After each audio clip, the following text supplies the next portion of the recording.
आत्म स्थिरता के साथ अगर हम पूर्ण चैतन्य नहीं हैं, तो फिर हम पूर्ण जागृति के साथ में नहीं हैं, या फिर एक तरह से हमारे बुद्धिमान विचार शांत हो गए हैं लेकिन हम उनको देख नहीं पा रहे हैं, तो इसे पूर्ण आत्म जागृति नहीं कहते हैं। हमारे बुद्धिमान या फिर विचारों के शांत होने के साथ साथ हम उनको प्रयास रहित अवस्था के साथ अगर देख रहे हैं तो ही उसे पूर्ण आत्म जागृति कहा जाएगा।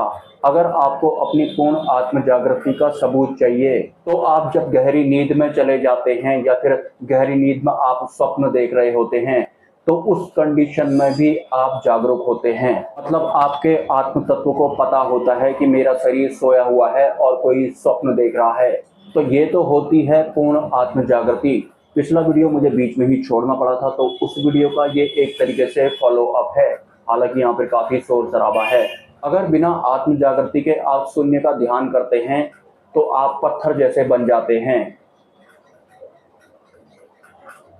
या फिर या, या, या फिर अगर आप पत्थर का ध्यान करते हैं बिना आत्म जागृति के, तो भी आप पत्थर की अवस्था को प्राप्त करते हैं या फिर पेड़ की अवस्था को प्राप्त करते हैं। क्यों होता है? क्योंकि बिना आत्म जागृति के, बिना आत्म स्थित हुए आपने शून्य का ध्यान किया था या फिर पत्थर का ध्यान किया था, या फिर बिना आत्म जागृति के आप जिस भी देवता या फिर सिद्धियों का ध्यान करते हैं, आप उनकी ही अवस्था को प्राप्त करते हैं या फिर उनके ही लोगों को प्राप्त करते हैं। सीधा और सरल मतलब आपको ये समझना है।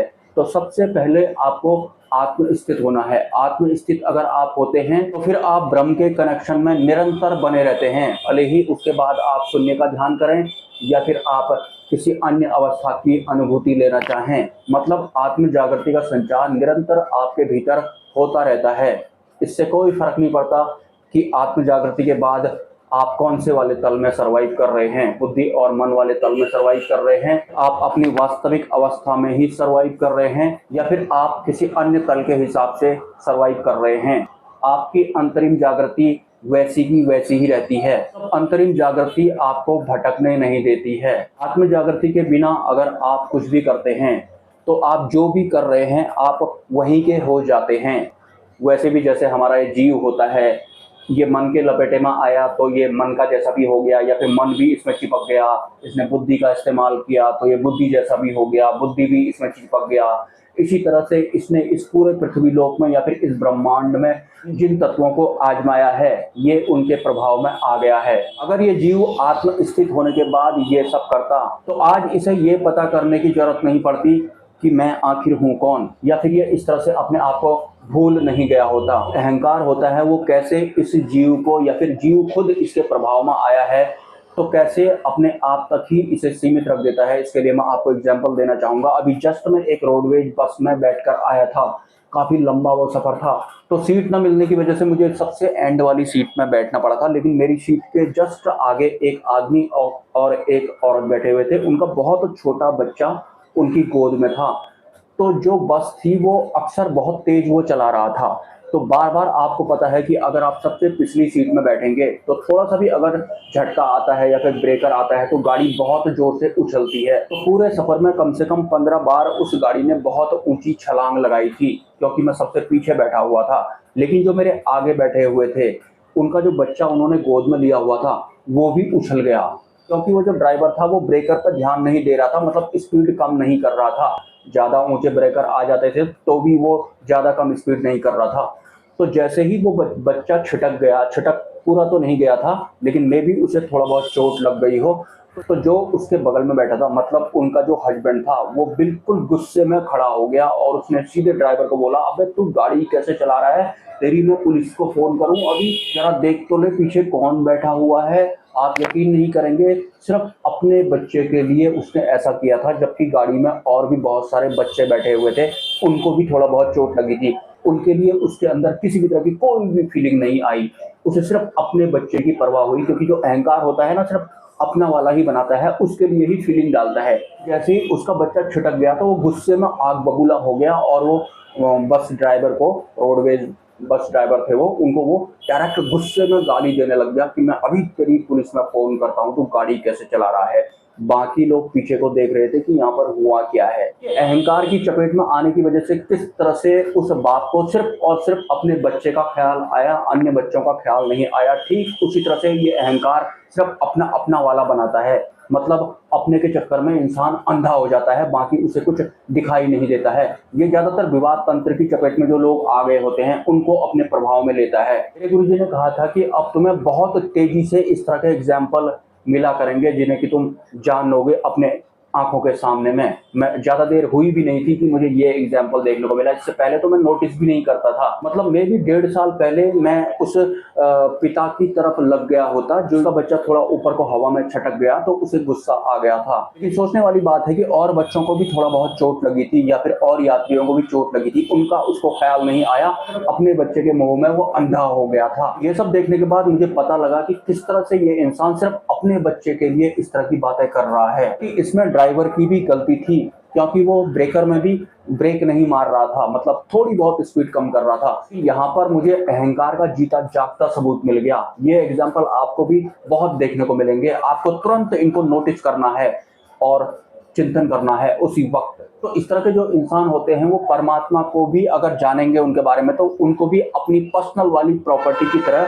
अपना बनाने की कोशिश करेंगे, कि उनकी आंतरिक व्यवस्था भी ऐसी ही होती है। जिस हिसाब से उनके अहंकार को परमात्मा पसंद आएगा उस हिसाब से ही वो परमात्मा को प्राप्त करना चाहेंगे। उनको अहंकार का पता ही नहीं चलेगा कि जो भी मैं ये पसंद कर रहा हूँ ये कौन कर रहा है मेरे भीतर से, या फिर मैं हूँ कौन, ये तो पता होता ही नहीं है उनको। अहंकार इंसान को अंधा बना देता है या फिर और भी ज़्यादा बेहोश बना देता है। हमें ऐसी कोई भी चीज़ एक्सेप्ट नहीं करनी चाहिए जिससे कि एक दिन हमारे अहंकार की बढ़ोतरी होने वाली है और हम इस लायक भी ना रह जाएं कि हमें ये पता भी ना लगे कि जो मैंने किया है ये क्यों किया था या फिर ये कैसे हो गया था। एक बात और मैं आपको बताना चाहता हूँ, हम इंसानों का जीवन बहुत लिमिटेड होता है, बहुत कम समय के लिए होता है।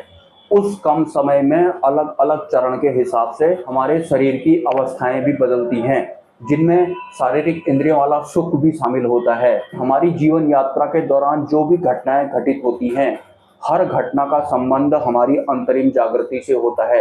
लेकिन इंसान तो बेहोश होता है, उसे अपने आत्मा के बारे में पता होता ही नहीं है। तो जिस भी तरह के शारीरिक सुख या फिर मानसिक सुख उसे मिल रहे होते हैं वो उनके ही तरफ हो जाता है या फिर उसे ही आखिरी सत्य मानने लगता है, उस हिसाब से ही वो जीवन यापन करने लगता है। कि जो भी सुख हमारे जीवन में आया होता है एक दिन वो दुख में कन्वर्ट हो जाता है या फिर हमारे ऊपर बोझ जैसा बन जाता है। तो हमारी जीवन यात्रा के दौरान जो भी हमें मिल रहा होता है हमें उसे छोड़ना होता है या फिर उसे डिक्लाइन करना होता है, तब जाके उस विषय का अनुभव हमारे भीतर नहीं होगा या फिर हमारा अंतकरण खाली रहेगा।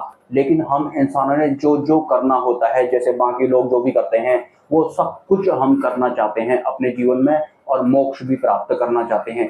लेकिन पहले से ही हमने इस संसार को पूरी तरह से जी लिया है तो फिर उसकी कीमत तो चुकानी ही पड़ेगी, क्योंकि माया रूपी ये संसार द्वंद्व में चलता है। हम जिस भी तरह के सुख भोगेंगे, जिस भी तरह से इस माया का इस्तेमाल करेंगे, हद से ज्यादा अगर करेंगे या फिर नॉर्मली भी करेंगे तो माया अपना दूसरा रूप जरूर दिखाती है, क्योंकि उसका काम ही ये है। और सुख हमारा दुख में बदलता है। ये जान लेने के बाद भी अगर हम सुख प्राप्त करने के लिए इस दुनिया में सर्वाइव करेंगे तो फिर हम क्या हो सकते हैं, हम कौन हो सकते हैं। अगर हमें वो सुख प्राप्त हो जाता है तो भी हम एक दिन दुखी ही होने वाले हैं। ऊपर से हमने टाइम जाया कर दिया, अपने अंतकरण को भी फुल कर दिया।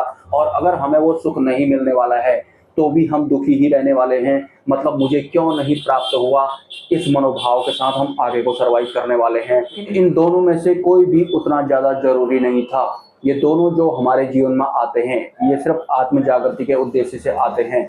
इसलिए नहीं आते हैं कि इनको ही सच मानकर हमको यहाँ पर अपना पूरा स्टैंप लगा करके पूरा सर्टिफिकेट ही बना देना है कि ये देखो मेरा ये पूरा का पूरा वंश है और ये मेरी बिल्डिंग देखो। मैं आपको बता रहा हूँ कि जो वास्तविक अध्यात्म होता है वो बिल्कुल अलग होता है। और जिस अध्यात्म के बारे में आज तक आपने जाना है या फिर ट्राई किया है वो बुद्धि और मन के तल वाला होता है। और वास्तविक आध्यात्म के लिए पात्रता बनानी पड़ती है। सच बताऊं तो ध्यान करने के लिए भी पहले पात्रता बनानी पड़ती है, या फिर कुछ भी आप इस दुनिया में करते हैं सबसे पहले हमारी अंतरिम जागृति होनी चाहिए। वही हमारा ध्येय होना चाहिए, वही हमारा मकसद होना चाहिए। अदरवाइज जो भी हम करेंगे इस दुनिया में वो पाप कर्म में बदल जाता है। इसी वजह से हमको ये शरीर के रूप में यहाँ पर भेजा गया था, लेकिन हमारे जीव ने इस शरीर का चुनाव किया, इसको अपना मानना शुरू कर दिया, बुद्धि और मन के हिसाब से सुख प्राप्त करने के लिए ट्राई करना शुरू कर दिया, मन को तृप्त करना शुरू कर दिया। उसके बाद वो इन सब के प्रभाव में भी आ जाता है और ये भी भूल जाता है कि मुझे तो आत्मा में स्थिर होना था, मैं तो माया में स्थिर हो गया हूँ। और देर दुस्त अगर उसे ये पता भी लगता है तो फिर बड़ी मुश्किल होती है जीव को पहचानने में कि मैं वास्तव में हूँ कौन, मुझे करना क्या है, मेरा जन्म क्यों हुआ था, फिर मेरे पहले भी अगर बहुत सारे जन्म हुए थे तो फिर वो मुझे याद क्यों नहीं है, क्यों भुलाए गए थे मुझे वो सब, वो याद रखने के लायक भी नहीं थे, क्योंकि उन सभी जन्मों में भी आप बुद्धि और मन के तल में ही थे और इंद्रियों का सुख प्राप्त करने के चक्कर में ही अधूरी वासनाओं के साथ आपने वो जीवन गुजारा था। इस टॉपिक पर अभी आगे भी मैं चर्चा जारी रखूंगा। मैं कोशिश करूंगा कि ये जो विषय है आत्म जागृति वाला, ये थोड़ा और सरल हो जाए, ये इतना सरल हो जाए कि आपको बुद्धि से ही ये थोड़ा थोड़ा समझ में आने लगे, ताकि आप इसकी तरफ बढ़ें या फिर अपने खुद की तरफ बढ़ें, मतलब अपने आत्म तत्व की तरफ बढ़ें। मिलते हैं किसी नेक्स्ट वीडियो में। नमस्कार।